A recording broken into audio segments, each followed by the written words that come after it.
Setelah diperiksa oleh penyidik Polda Metro Jaya Selasa malam, Firza Hussein langsung ditetapkan menjadi tersangka dalam kasus pornografi yang diduga dilakukan bersama Rizik Syihab. Namun tidak setali tiga uang dengan Firza Hussein, pimpinan FPI Rizik Syihab masih enggan pulang ke tanah air untuk menjalani proses hukum. Pengacara Rizik Syihab mengatakan ketidakhadiran kliennya dalam 3 kali pemanggilan polisi karena kasus yang disangkakan ini bernuansa politis.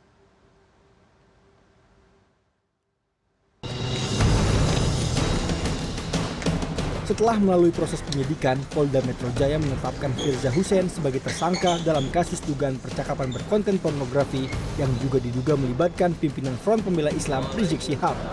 Firza ditetapkan sebagai tersangka setelah penyidik menemukan 2 alat bukti dan menjeratnya dengan pasal berlapis dalam Undang-Undang Pornografi. Penyidik sudah melakukan gelar perkara berkenaan dengan kasus konten pornografi dan status dari saksi FAF sudah kita naikkan menjadi tersangka. Sementara untuk kasus Habib Rizik belum kita gelarkan, kita masih menunggu kapan akan digelarkan oleh penyidik. Jadi ini yang kita kenakan adalah undang-undang pornografi. Semua saksi ahli pun sudah kita minta keterangan.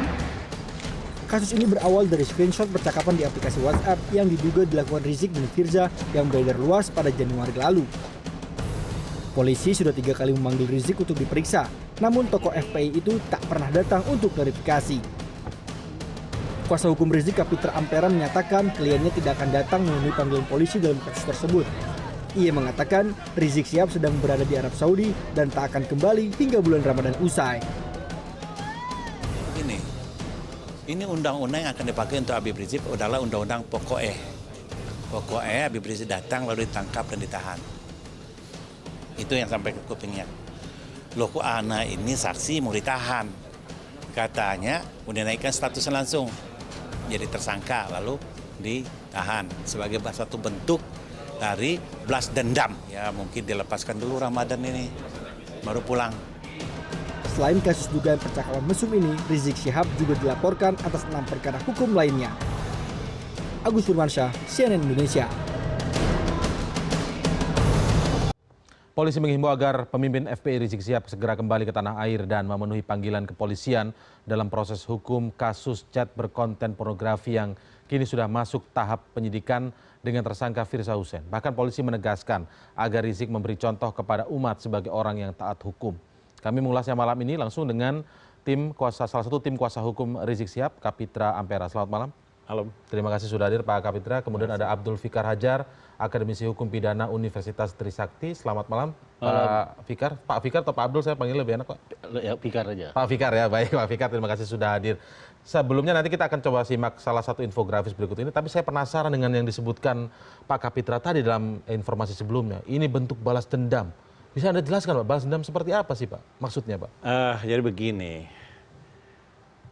penyidik polisian itu kewenangannya cuma ada 2, melakukan penyelidikan dan penyidikan tentang pelanggaran dugaan pelanggaran hukum. Kalau di luar itu seperti pelanggaran nilai ibadah, religion, agama, begitu, atau sosial atau moral, itu bukan ruang lingkup kepolisian. Itu pertama. Bukan ruang lingkup kepolisian kasus ini? Bukan masalah kasus. Saya ingin mengatakan ansih polisi itu kewenangan hanya pada hukum, penegakan hukum. Tidak di luar itu. Kewenangan itu ya hanya mencakupi 2 hal, penyelidikan dan penyidikan. Hanya itu. Jika diduga ada peristiwa hukum pidana. Jika diduga ada peristiwa hukum pidana. Di luar peristiwa hukum pidana bukan yuridiksinya. Itu pertama. Kedua, kalau terjadi dugaan, ya pendekatannya adalah pendekatan hukum. Jangan dipakai pendekatan kekuasaan atau politik. Dan kalau pendekatan hukum, jelas black or white-nya, hitam putihnya. Salah dan atau tidak salah. Nah sekarang kasus ini bisa kita lihat. Di mana kesalahannya kasus ini? Ada peristiwa hukumnya tidak menurut Anda ini? Nah, peristiwa hukumnya di mana? Ada orang bernama, ada perempuan bernama Firza. Ya. Lalu ada konten Yang sampai hari ini perempuan masih menolak konten itu fisik dia. Oke, Ya, oke. itu satu. Itu kan masih dari Ya. sisi Firza ya Pak Iya, ya? itu kenyataan. Terus Ya, yang kedua, ada percakapan ya. dengan orang lain lagi nih. Firza dengan Emma. Emma menolak ini. Dalam tempo sore ini, tempo online hari ini, ada wawancara khusus dengan Emma. Emma juga mengatakan tidak pernah ada wawancara itu.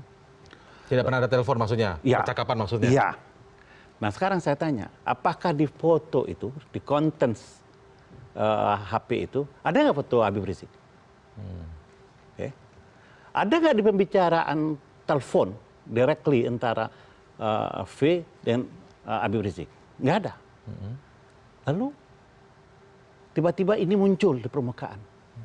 Siapa yang memunculkan? Siapa yang mengedarkan? Siapa yang menyebarkan? Cari dulu dong orangnya siapa nih. Harusnya mulai dari situ dulu menurut Anda. Nah, kedua, apa kaitan dengan Habib Rizik? Dia dipanggil sebagai saksi nih. Ya. Saksi orang yang mengetahui, orang yang mengalami, melihat dan mendengar satu perbuatan dengan tidak pidana. Loh dia nggak tahu apa-apa. Lalu dikaitkan ke sini. Kan itu Keterangan apa yang dia mau sampaikan? baik. Ya. Keterangan apa yang dia mau sampaikan? Yang di situ cuma ada perempuan yang bernama inisial F, ada komunikasi dengan inisial E, lalu ada foto katanya masih debatable ini. Foto itu nggak ada foto Habib Rizik. Oke. Tapi kalau soal foto yang disebut bernama Firza Hussein tadi, tim Inafis Polri sudah menyatakan itu asli. Nah, Bahkan beberapa kita bisa lihat pakar apanya yang asli. Kan kemarin juga saya dialog di News TV. Ya. Dia foto dari kiri dari kanan. Apa yang difoto? Menurut versi Firza, dia fotonya itu pakai baju lengkap, gamis. Tidak pakai hijab. Kepalanya diakui ya, tubuhnya diakui. Apakah hal itu memfoto dia tanpa pakaian, tanpa busana? Kiri kanan. Ini logikanya. Apa itu dilakukan? Jelaskan. Berarti kalau begitu Oke, itu satu. satu poin. Kedua, Pak begini Pak, tapi sebelum ke poin yang lain-lain, hal-hal ini bukankah bisa diklarifikasi dengan Pak Rizik datang misalnya? Karena dalam ranah hukum kan memang ada kesempatan untuk mengklarifikasi pembelaan diri dan lain sebagainya. dari awal saya katakan, kalau ini masalah hukum, pendekatannya tentu pendekatan hukum. Ya, pendekatan hukum. Yang Anda lihat sekarang pendekatannya? Domainnya polisi, penyidik adalah kepada penyelidikan dan penyidikan tentang dugaan terjadinya suatu tindak pidana. Oke, ya. Di luar itu nggak boleh. Ini masalah apa? Masalah moralkah? Masalah sosialkah? Masalah hukumkah? Atau masalah politik? Harus jelaskan. Kalau Nah, disebutkan kalau masalah orang pidana, dipanggil, kalau polisi mengatakan oke, jelas pidana. dia dipanggil sebagai saksi. Saksi. Klasifikasi saksi ada jelas. Orang yang mengetahui, ya, Mengalami langsung, mendengar langsung, melihat dan mendengar, ya. Kalau dia tidak mengetahui apa-apa, Oke. tidak melihat dan tidak mendengar apa-apa, lalu diminta keterangan sebagai saksi. Kita lihat lagi ke belakang. Kapan sih lokus tempusnya, waktunya? Waktu percakapan itu, waktu ada konten itu kapan? Harus jelaskan ini.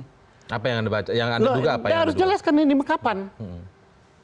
Kapan dibikinnya? Lalu ini muncul. Lalu dari mana ini HP Firza ini didapat? Apakah ada penyitaan dalam perkara ini? Dia baru jadi tersangka nih. Kalau penyitaan dalam perkara lain menurut Anda apa? Nah, kalau perkara lain, jadikan barang bukti perkara lain. Kenapa jadi barang bukti perkara ini? Karena kalau kita lihat informasi kan disita dalam konteks perkara lain sebelumnya. Lah, perkara lain kok muncul perkara ini? Artinya apa? Waktu perkara lain itu apa sudah muncul ini? Peristiwa ini? Peristiwa hukum ini udah muncul belum? Ya, ya. Udah muncul apa belum? Belum muncul. Kenapa kalau sudah disita baru muncul? Apa yang Anda duga, Pak? Ya biarkan Anda aja mau duga, nggak usah saya. Itu. Pak Fikar, bagaimana Anda melihat ini, Pak Fikar? Ya. Tadi ada banyak alasan, sehingga yang ini paling tidak kesimpulannya adalah menyebabkan hal inilah yang kemudian membuat Pak Rizik tidak mau untuk datang. Oh belum itu belum sampai belum situ. sampai sana. Kita belum sampai situ. Kasih Oke. Pak Fikar dulu. Baik, Pak Fikar. Oke. Betul ya bahwa saksi itu kalau kan gini, ada saksi itu ada banyak saksi ya, saksi fakta, saksi Ya, ahli. ahli tidak saksi. Ahli ya. Tapi saksi fakta yang terutama, artinya yang mengalami, melihat dan mendengar gitu. Jadi harus ada alasan itu. Seorang juga bisa menolak jadi saksi gitu kalau tidak ada alasan itu gitu ya. Nah, tapi sekarang kan sudah digunakan nih, sudah ada panggilan dan sebagainya. Artinya pendekatan hukumnya masuk gitu ya. Polisi memakai pendekatan hukum untuk lepas dari latar belakangnya tadi disimpulkan oleh Pak Kapitra ya. Pendekatan hukumnya ada ini menurut Anda? Itu jadi perkara itu tadi. Nah cuma kita kan nggak tahu siapa yang melaporkan, siapa yang berkepentingan bahwa itu merugikan dia kan juga nggak jelas gitu. Tiba-tiba perkara ini maksudnya harus ada pihak yang mengadukan. Ya, karena gini dimensi kepentingan umumnya pun belum terlihat gitu bahwa itu penerapan satu undang-undang ada undang-undang pornografi gitu. Tapi kalau dilihat apa sih kepentingannya tiba-tiba ngangkat itu? Ada keadaan negara yang terganggu atau tidak? Ada keadaan di dalam masyarakat seperti itu, Pak? Loh, mestinya begitu. Atau ada orang yang melaporkan gitu. Walaupun itu tindak pidananya tindak pidana bukan delik aduan ya. Makanya biasa, karena tidak bukan delik aduan bisa diproses. Bisa diproses kan? Iya. Cuma itu tadi saya bilang, hukum itu bukan hanya untuk hukum. Hukum itu juga harus dalam konteks ketertiban masyarakat gitu loh. Jadi kalau menerapkan hukum tanpa dikaitkan ke sana juga. Baik, tapi kan kalau kita lihat beberapa kasus yang lain terkait misalnya dengan kasus pornografi yang pernah melibatkan sejumlah selebritis kita misalnya di sini di tanah air. Itu kan juga memang muncul kemudian akhirnya diproses juga secara hukum begitu kan Pak? Saat itu tidak kemudian bertanya bagaimana kepentingan umumnya dan lain sebagainya. Loh, pasti itu ada kepentingan umum yang terganggu ya. Artinya umpamanya kalau ada betul gambar-gambar yang menggambarkan pornografi jelas-jelas segala macam. Ini kan juga kalau kita lihat ya cuma sepihak aja ada gambar pun gambar satu orang gitu ya kan, cuma ada suara gitu loh. Kemudian itu katanya disebarkan bukan oleh dia, mustahil orang yang kalaupun dia berfoto terbuka gitu ya dia sebarkan sendiri, kan juga sesuatu yang nggak logis gitu loh. Nah mestinya ya saya sependapat tadi, mestinya dicari dulu orang siapa yang menyebarkan. Nah, itu yang sebenarnya kalau orang yang menyebarkan belum dicari tidak boleh dulu masuk sini menurut Anda? Mestinya begitu. Lo kan dia apa coba kesalahannya? Kelalaian. Kelalaian dia menyimpan arsip atau segala macam gitu. Di dalam konstruksi pidana ada yang namanya kelalaian. Tapi bukan dalam kejahatan yang merugikan orang lain gitu. Ada umpamanya bawa mobil nabrak orang lain atau orang lain nabrak mobil kemudian meninggal. Itu termasuk kelalaian gitu. Nah ini kan sulit gitu, mengkonstruksikan itu sulit. Nah tapi saya menyatakan begini, bahwa kasus ini sudah jadi sudah ada tersangkanya nih sekarang Pak? Ya, kasus ini sudah jadi ada tersangkanya, ya saya kira juga ya berlakulah hukum acaranya. Saksinya ya bisa dipanggil, siapapun bisa dipanggil. Bisa dipanggil siapapun dan harus datang gitu, ya dalam satu kasus pidana gitu ya. Nah bahwa orang kemudian tidak mau datang kan ada mekanismenya juga, dipanggil paksa, di ini segala macam. Nah cuma ketika meningkat ke panggilan secara internasional segala macam itu red notice misalnya, red notice segala macam, kalau menurut saya itu lebay. Kenapa demikian? Itu tadi yang saya bilang, ukuran kepentingan umum yang besarnya apa gitu, sampai kalau Najarudin lari karena dia korupsi ya wajar saja dikejar gitu. Tapi kalau cuma penegakan lebih banyak loh yang lebih porno dari itu di masyarakat, ya kan? Kenapa itu nggak dikejar gitu? Kalau memang tidak ada kepentingan yang lain kan begitu. Tapi apakah itu artinya tidak perlu di follow up, tidak perlu dikejar? Artinya begitu Pak?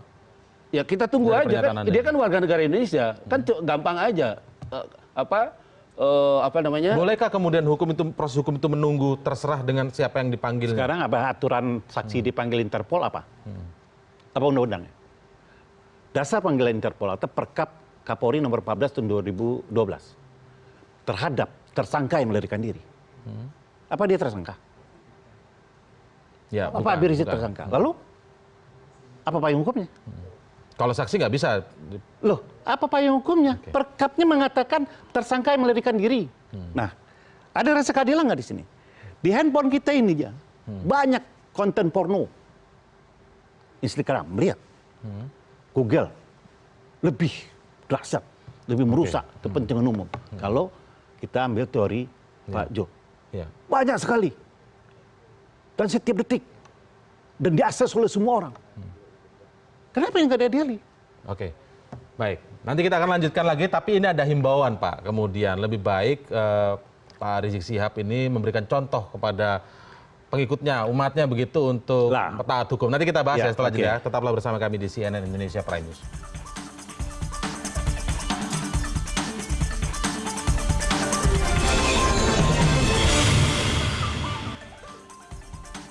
Sebelum kita lanjutkan perbincangan saat ini, kami ingin menyampaikan bahwa kami sudah berusaha untuk mengundang jajaran dari kepolisian untuk bisa bergabung dalam forum diskusi ini, tapi sampai saat ini, sampai detik ini, kami sampaikan belum ada respon sama sekali dari pihak kepolisian untuk melengkapi perbincangan ini.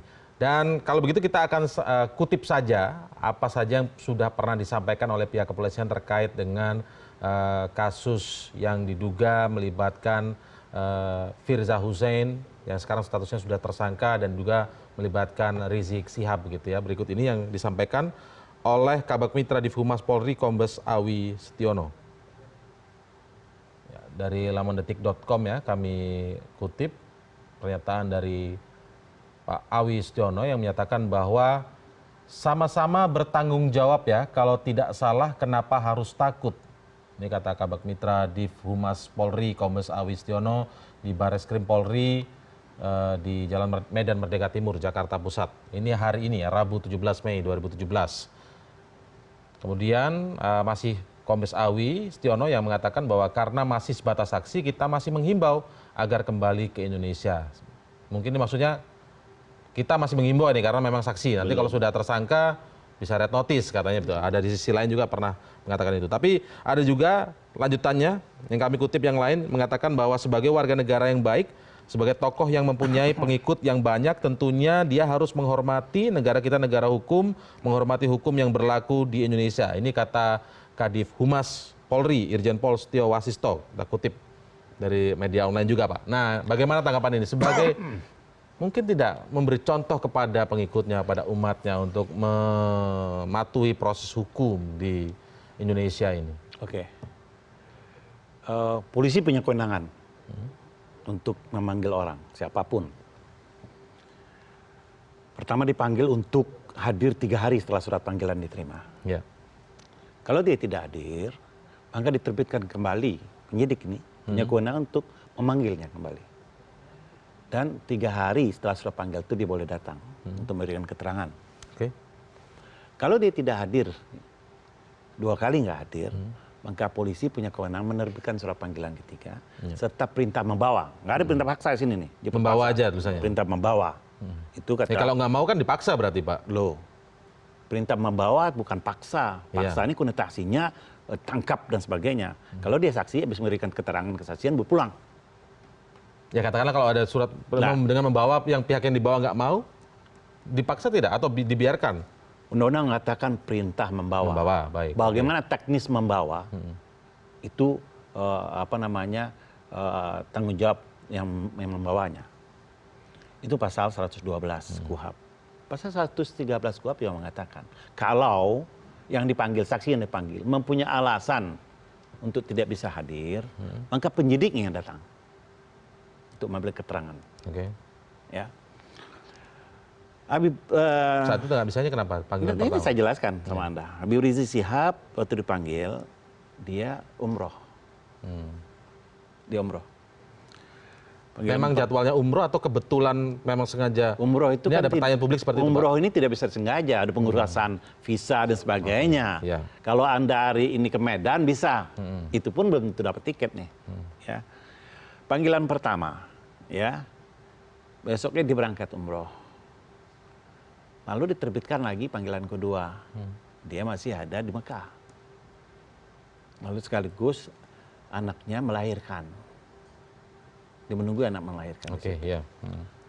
Itu panggilan kedua dia masih di Mekah nih, masih ibadah nih. Umrohnya ada pemberitahuan nggak ke polisi? Oh, dikasih tahu.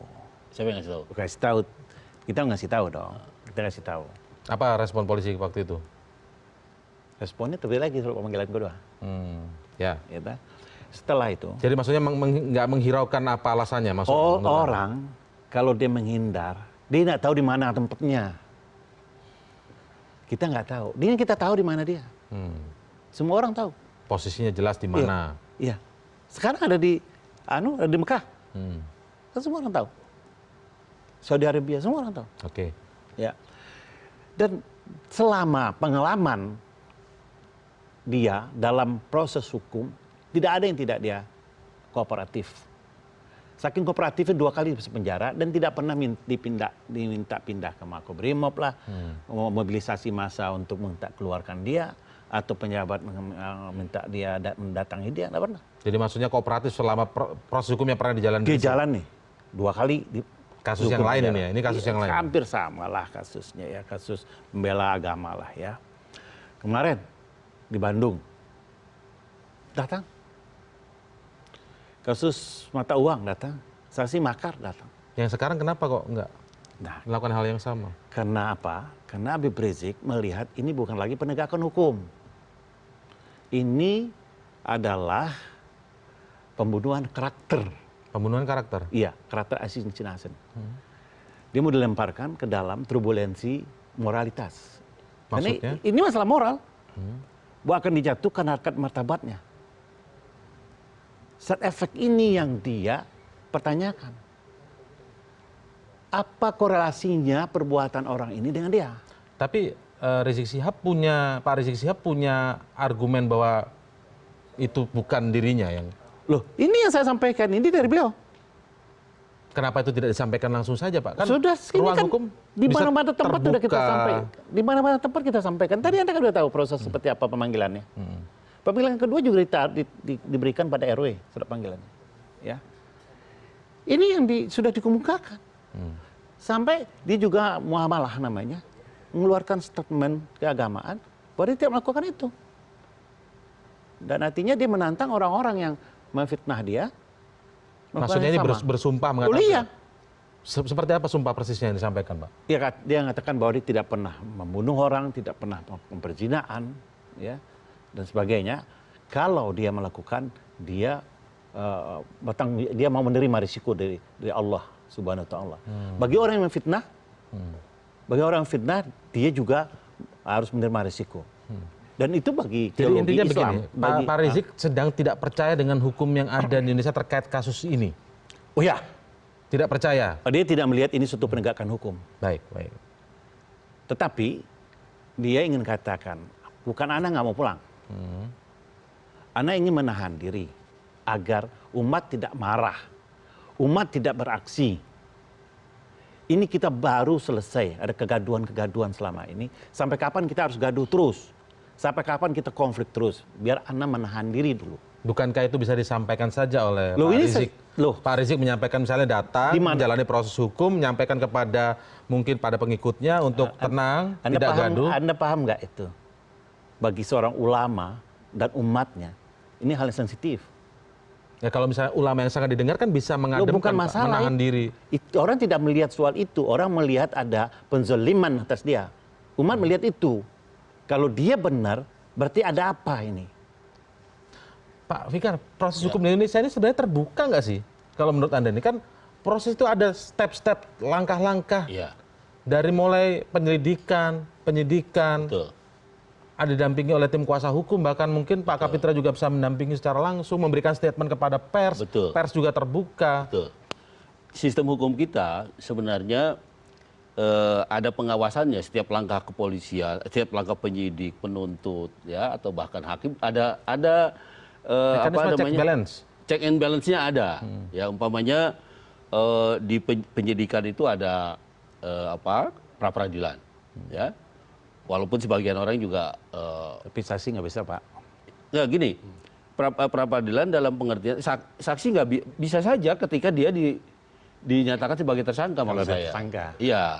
Dalam pengertian, makanya saya bilang kalau duduk persoalan seperti itu, kalau saya datang aja Pak Rizik, ya, datang aja, hadapi, begitu dijadikan tersangka Pra peradilan. Nah, itu kan dilakukan itu. Dan saya kira mata manusia Indonesia semua mengawasi gitu.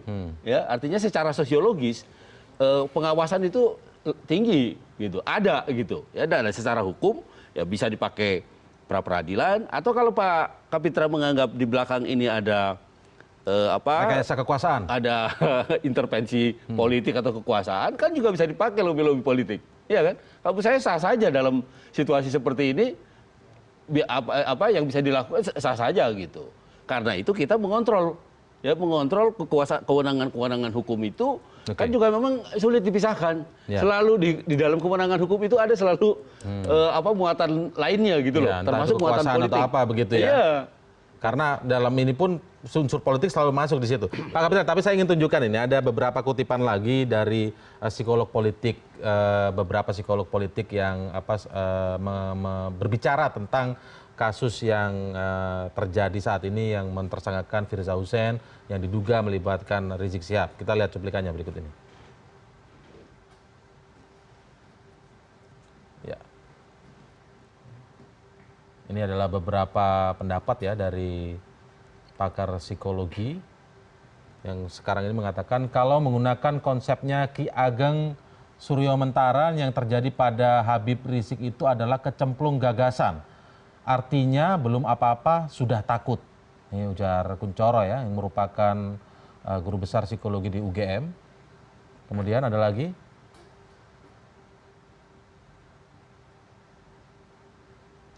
Kita lihat selanjutnya. Baik, ini ada beberapa pendapat ya, intinya seperti ini. Mungkin bisa ditanggapi Pak. Belum apa-apa, kecemplung gagasan, belum apa-apa sudah takut. Tapi ada satu lagi nih, kita lihat. Baik, ini ada kendala teknis sedikit ya, agak lama. Baik, ini dari guru besar psikologi politik UI, Profesor Hamdi Muluk yang mengatakan, kalau tidak bersalah kenapa harus takut? Dia harus belajar dari Ahok yang secara gentleman menghadapi seluruh proses hukum. Ini sama, kurang lebih sama, kata-kata kalau tidak bersalah kenapa harus takut? Tadi disampaikan oleh kepolisian juga nih Pak. Apa Habib Rizik tidak gentleman? Apakah ketika dia ditahan ada yang demo? Ahok ditahan demo semua tuh. Demo di Cipinang, demo di Makobrimob, demo di mana-mana. Ya untuk yang sekarang, untuk yang kasus sekarang bagaimana? Ya, makanya itu saya menghargai pendapat guru besar. Ya. Tapi dia belum pernah dipanggil polisi dan dihadapin dalam situasi seperti ini kan. Semua orang bisa saja bicara. Karena sebuah teoritis belum tentu dia korelatif dengan prakteknya dan realitasnya. Tapi ini bukan berarti Habib Rizik takut ya? Bukan dipanggil. takut, ini bentuk suatu protes juga. Itu pertama. Kedua, ini untuk menjaga bangsa ini tidak gaduh terus-menerus. Ini harus pahami sisi ini. Meskipun undang-undang tidak melihat itu. Ya, KUHP tidak melihat itu. KUHP itu kan positivistik. Ya, dipanggil datang. Kalau nggak datang, apa alasan? Kalau punya alasan, penyidiknya datang. Kenapa nggak penyidik yang datang? Ini kan kalau kita berdiri pada undang-undang nih. Kenapa penyidiknya nggak datang? Pandangan ini kan muncul karena begini Pak, akhirnya kemudian semakin lama menahan diri tidak datang, saya ingin tahu. Bukankah akan berdampak buruk juga nanti bagi... Jadi begini, ini ada kait-mengait, ya, ada korelatif dengan aksi bela Islam. Karena dia garda di depan. Ya, termasuk aksi pengawal penista agama. Ini analisis kan? Oh iya. Ini bukan analisis, ini pendapat alasannya Habib Rizik yang disampaikan saya untuk saya sampaikan malam ini. Tertulis dia sampaikan saya. Ya, tertulis dia sampaikan saya. Ini alasannya. Pendapat dari Habib Rizik ini ya? Loh, pendapat dari Rizik kan dia yang dipanggil kan? Oke, iya. Ini alasan dia kenapa nggak datang. Dia ingin calling down. Terkait dengan aksi bela Islam tadi yang bukan, disebutkan supaya tadi? tidak ada lagi muncul kegaduhan. Jangan sampai ada demo-demo lagi. Ya. Yang Anda sebut tadi terkait aksi bela Islam, maksudnya korelasinya di mana? Korelasi masalah ini. Iya. Anda bisa lihat sendiri. Anda bisa lihat sendiri kan. Kapan sih tempusnya? Hubungan ini kenapa sekarang ini muncul? Ini kan udah mulai Desember nih. Kalau berpatokan pada barang bukti. Lalu peristiwa foto memoto itu kapan? Kan ada korelatif yang jelas. Saya kira gini, bisa. Pak Fikar, ada pendapat seperti ini, tapi kemudian penjelasannya seperti apa, nanti kita sambung setelah jeda berikut ya. Tetaplah bersama kami di CNN Indonesia Prime News.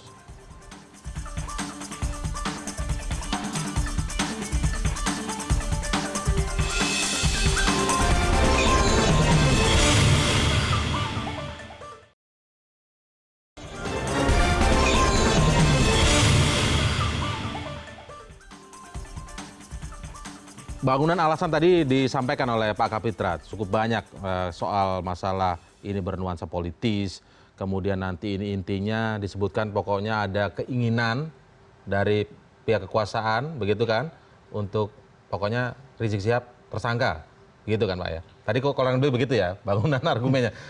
Tapi apa Pak, kita bicara soal begini loh, ini ada aturan hukum, khawatirnya hal ini, terlepas dengan semua backgroundnya tadi, ini akan di copy paste kepada kasus lain, orang yang kemudian dipanggil akhirnya bisa beralasan menjadi presiden, orang menjadi alasan, oh saya nggak mau datang, ada alasan ini, seperti dulu kasusnya Pak Rizik. Nah itu yang kita khawatirkan sebenarnya. Bagaimana Anda melihat ini? Sebenarnya kan hukumnya jelas, ya. Kalau dia saksi, akan tadi seperti katakan ada mekanismenya kan, dia dipanggil, kalau tidak datang dia dibawa, ya bawanya itu yang tadi Mas ini bilang dipaksa dan segala macam, itu Ya, kalau nggak mau kan masa nggak dipaksa? ya dibawa, ya sepanjang tidak dikeluarkan surat penangkapan masih dibawa namanya, ya nanti ada berita acara bawanya. Nah itu satu. Yang kedua mekanisme yang lain, KUHP juga mengatur itu tadi.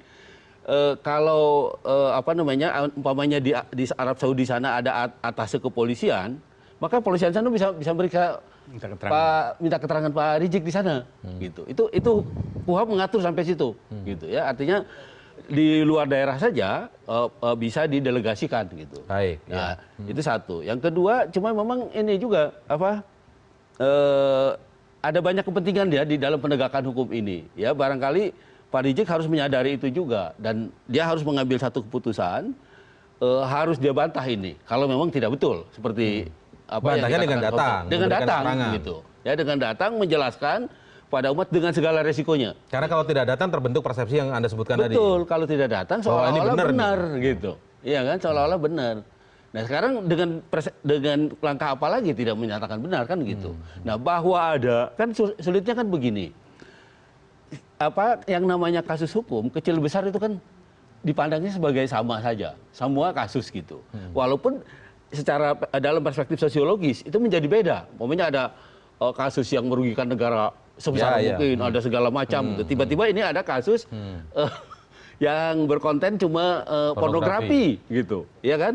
Ini menjadi besar tiba-tiba gitu. Nah itu kan juga ada dalam perspektif sosial itu menjadi tidak adil juga gitu. Apakah masyarakat tidak melihat itu? Kan bisa saja masyarakat yang lain melihat itu juga kan. Kenapa prioritasnya kepada ini tidak kasus besar? Betul. Tapi kan bukan soal itu yang kita bicarakan Pak. Betul. Kalau dipanggil sebaiknya datang. Kan begitu. Sebenarnya fokusnya hanya di situ sebenarnya Pak. Pak Kapitra, bagaimana Pak Kapitra? Anda lihat undang-undang jangan setengah-setengah. Ya. Kalau saksi tidak datang dengan alasan yang dapat dibenarkan, penyidik yang datang. Yang diperdebatkan sekarang nggak datang atau tidak memberikan keterangan. Oke. Kan yang diperlukan kan keterangan. Bukan datang atau tidak datang. Dan kalau Anda dipanggil terus Anda sakit rumah sakit, gimana mau datang? Penyidik yang datang. Jadi ada alasan-alasan yang dibenarkan oleh hukum sehingga penyidik yang datang. Yang jadi dalam konteks Pak Rizik kita ini masih berdebat soal ayam dan telur. Yang kita perlukan ini keterangan dia, Habib Rizik, atau kedatangan dia. Kalau fokusnya pada kedatangan politis. Dan ini kalau sudah politis merampas rasa keadilan. Karena khawatirnya langsung ditahan tadi. Bukan masalah ditahan tidak ditahannya. Masalah yang diperlukan sekarang kan keterangan dia. Iya. Keterangan itu kan banyak cara untuk bisa diberikan. Itu dulu yang menjadi substansi dari masalah ini. Kedua ada rasa keadilan. Tadi Bapak katakan, Pak Zulfikar katakan, ada secara sosiologis. Yang kasus besar tidak dilakukan penyidikan, tidak dilakukan umpamanya penindakan. Kasus apa maksudnya? Ya, umpamanya BLBI menjadi sudah berapa lama itu menjadi polemik, menjadi KPK diskusi. Itu, Pak. Iya, polisi juga bisa melakukan penyidikan atas itu. EKTP, ya toh? KPK juga itu. Iya, selain KPK kan polisi juga bisa, sub-sub yang lainnya. Kedua ya sumber waras. Sampai hari ini tidak ada kepastian hukum tentang itu.